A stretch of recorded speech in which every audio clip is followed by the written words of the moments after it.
Bonjour, bonsoir la famille, ça dépend rien sur vos amis, ceux qui vous vidéo na biso, to liker, to s'abonner, to partager la famille et que ça la biso bien. Et ça la pasi pe mawa la famille pour na ba criminel o bazo ko panzana na kata mboka na biso bazo sangana na ba paya pour ba boma mboka na biso ba komi ko bangisa bandeko na biso vraiment to lobelango. Vraiment to panza sango na bandeko na biso to yebisa bango botalaka ba taxi oyo bozo kota botalaka ngo bien vraiment soki bomoni bato baza ebele bokoti soki bato baza ebele te vraiment bokotaka te bozala vraiment mayele na ba moto soki bomoni déjà moto mosusu aza na kati na bokoti nti 3 personnes bolingaka te toyebi transport na mboka na biso eza pasi boza na choix te. Vraiment ndenge bazoko boma bino bobo organe nyonso bazoko longola ezali complice ezana mindele o bazoko kende kuna vraiment eza pasi vraiment ndenge bazoko sala bandeko na biso ba oyo mosusu bazoko loba te bazoko tala ngo na musika peut-être pour ekomeli na bandako na bango te yango bazomona ngo kaka normal mais eza eloko moko to lobelango ba chroniqueuse ba journaliste to lobelango to beta sete to benga bandeko na biso to benda bango matoi bosala keba bandeko na sana ba image ndenge bato bazoko lambaka bato batindeli ngai eza somo ndenge balambaka ndenge bazoko lia bato bazoko tia bango bakamundele tozokende wapi tozosuka wapi pona ba congolais toyebi susu te mboka na biso ezokende wapi bandeko na kotiela bino pe banani ndenge bazana ba tribunal ba criminel o ndenge bazoko loba boyoka to yoki yango ebele to landi yango ebele donc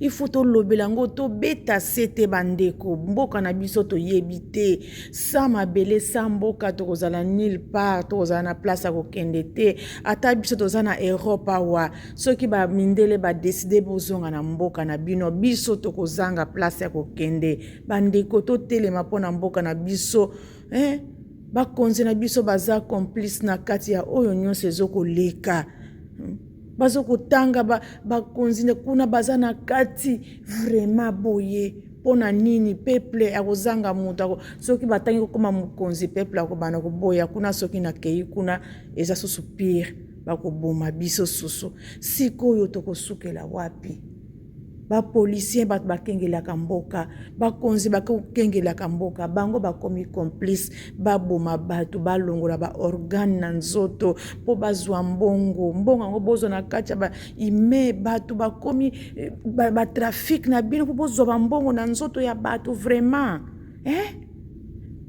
ba peuple na bino soko bino bokotikala na banani soko ba peuple nyonso bobomi bango bosilisi ba peuple bokotikala na banani ba congolais bozala quand même bato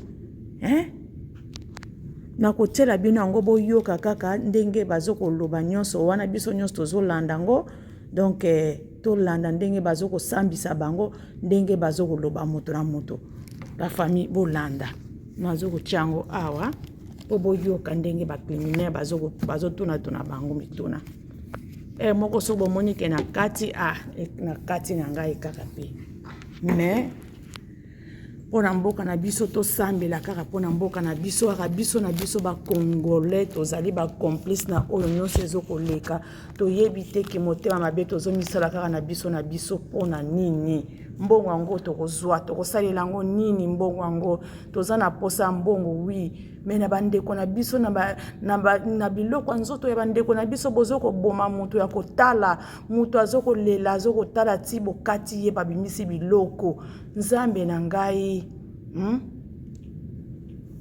bon bolanda Samatete pour les comptes de prévenir Liengo Massamba Rodrigue. Pour le compte du même prévenu, comparé Maître Claudie Lucindou, avocat au barreau du Congo central. Bandeko nazo kolekisa bazo ko présenter bango bakombo na bango ba criminel oyo. Mbaz mwasi Gracia na ba misusu bazana prison. Ebongaki mundoyo babimisaki Gracia il fallait azala awa pona Gracia yepe asamba.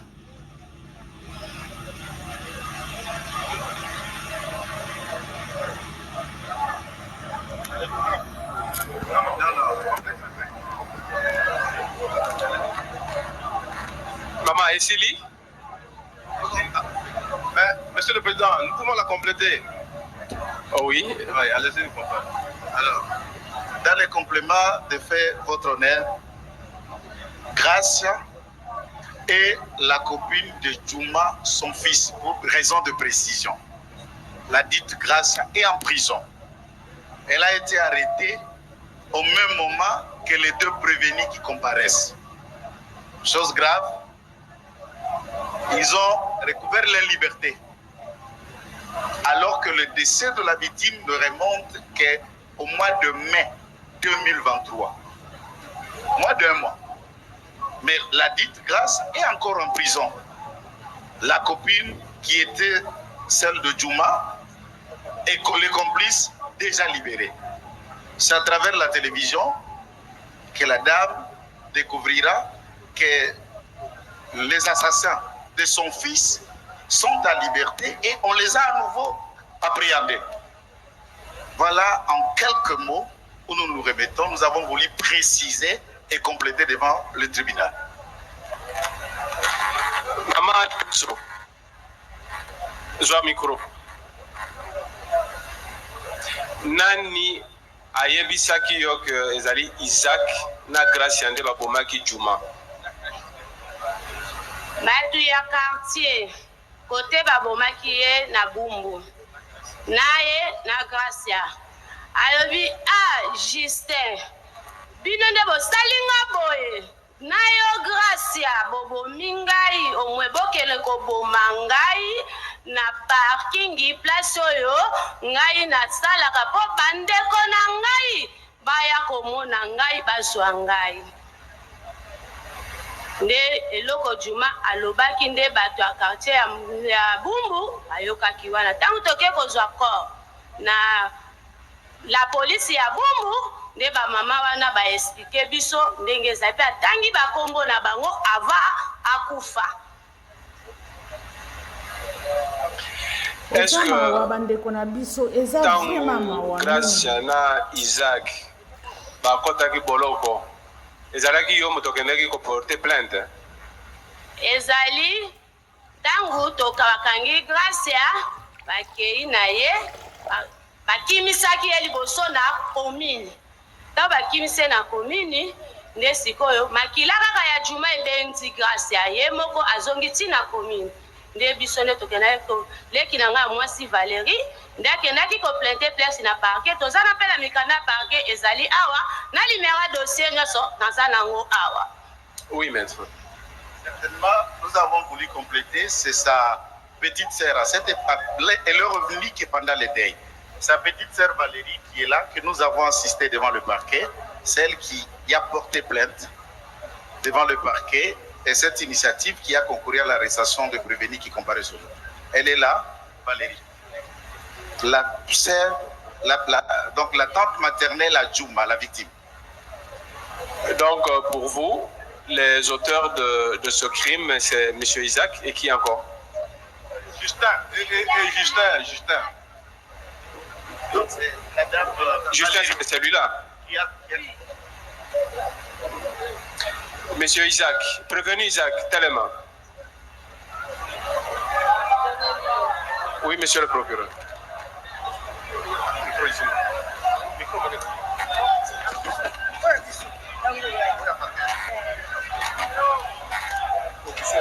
Merci, Monsieur le Président. Monsieur le Président, Madame, Messieurs du tribunal, nous aimerions corriger ce que nous venons d'entendre. Ou bien, par votre tribunal, que la partie civile vous dise, Monsieur, lors de cet homicide,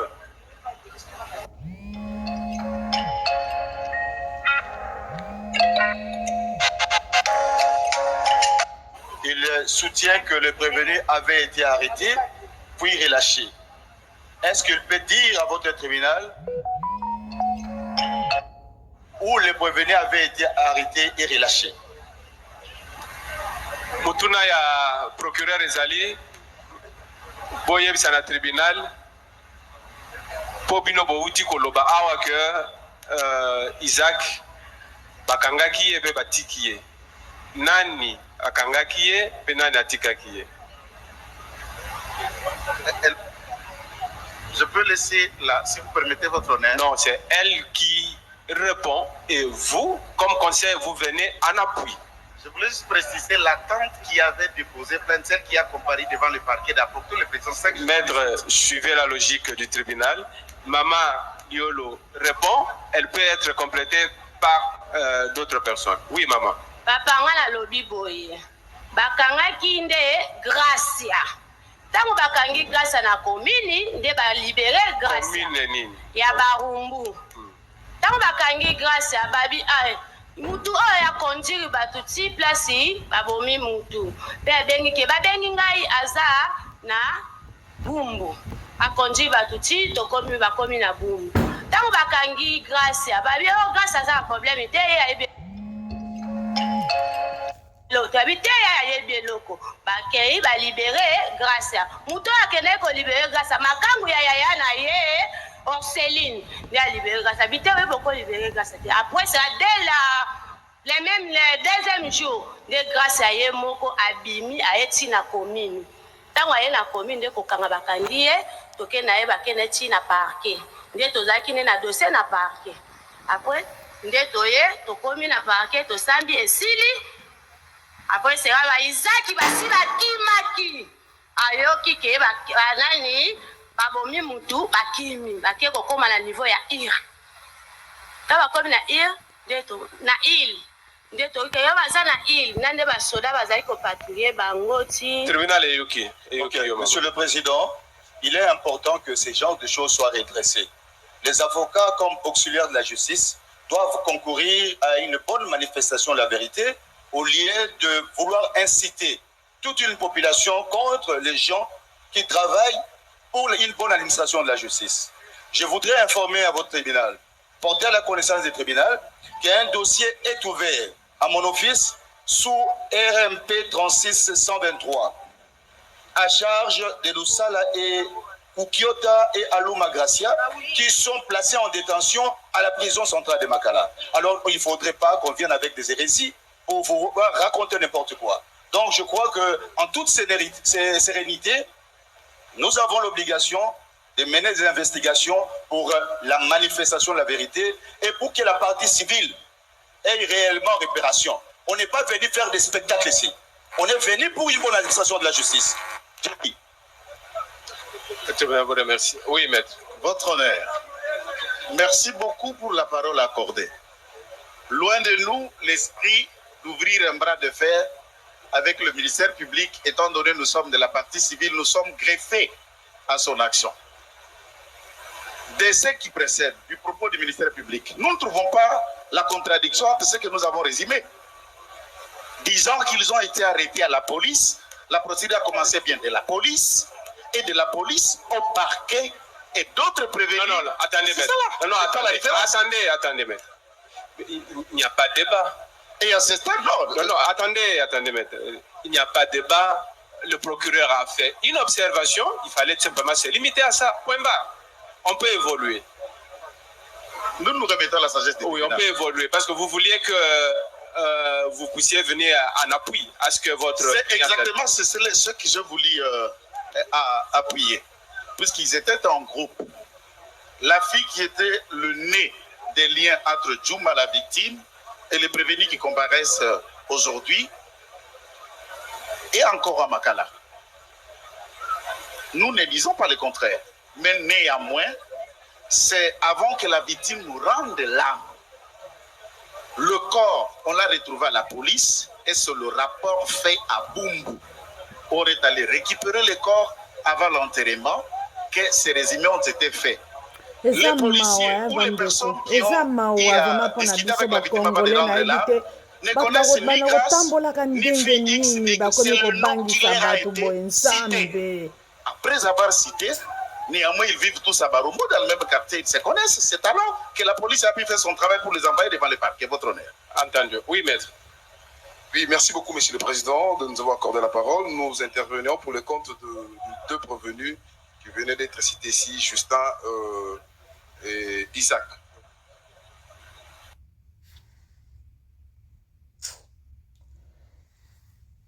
Oh, réseau awa ezosala nga mobulu bandeko réseau réseau ezosala nga mobulu mpe place oyo awa likambi nango réseau.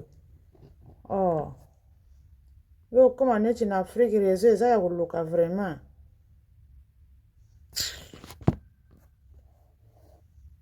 Bolimbisa nga kote nga nazali réseau eza mwa mobulu bandeko.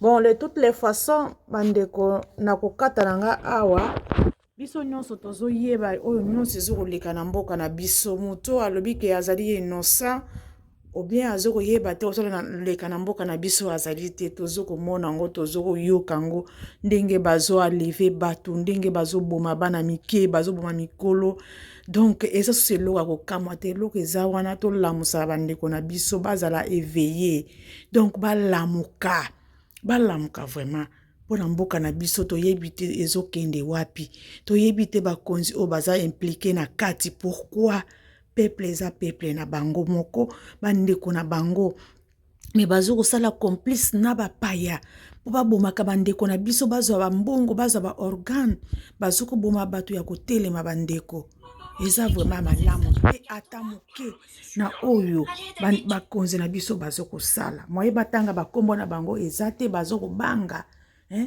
bazokobanga soki bato bapesi bango mbongo bango bakaboli baza complice makambo nyonso bazokoboma bandeko tozolanda ngo bandeko tolamusa bandeko na biso l'air est grave tolamusa bandeko na biso bandeko tokokoma wapi mboka na biso komi na kobanga ebongo biso toza na Europe tokende kuna deja bango moko bazosala bango bongo soki bayoki ke bana poto baye bakobanda kokotela biso tina bandako basali biso mabe bandeko totelema c'est le moment totelema mpona mboka na biso samboka tozali tina te samboka tozali eloko te mboka eza mboka na biso bapaya bakoki kodomine mboka na biso te tokoma kobanga mboka na biso bango bakoma neti bakolo mabele vraiment bandeko vraiment ezosala pasi na batémoignage oyo bato oyo bazokokima nzambe azobomba bango azokimisa bango bazokima ebongo oyo bazokobomaka